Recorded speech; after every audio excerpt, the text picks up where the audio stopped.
In today's video, I'm going to teach you how to add a cover photo to a task in Goodday. Adding a cover image is a simple way to make your tasks more visual and easier to recognize at a glance. It can help you highlight priorities, group similar items, or just make your workspace feel a bit more engaging. In this walkthrough, I'll guide you through the process step by step, and I'll also share a few quick tips along the way.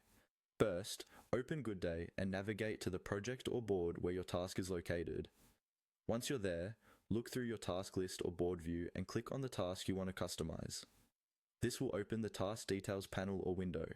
Make sure you've selected the correct task, because the cover image you're about to add will be tied specifically to this one. With the task open, look toward the top area of the task window.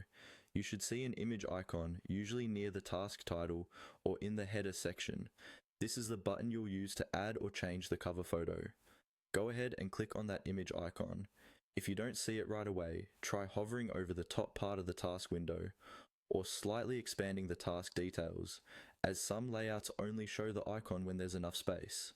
As soon as you click the image icon, Goodday will display on-screen prompts to guide you through the rest of the process.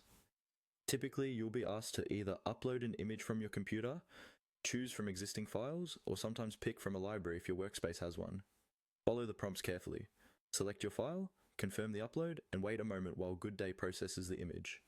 Once the upload is complete, the image will appear at the top of your task as the new cover photo. If it doesn't look quite right, many setups allow you to change it by clicking the image icon again and repeating the process with a different picture. It's a good idea to choose images that are clear, relevant to the task, and have a horizontal aspect ratio so they display nicely. And that's all there is to it. By opening your task, clicking the image icon, and following the on-screen prompts, you can quickly add a cover photo and make your Goodday tasks more visually organized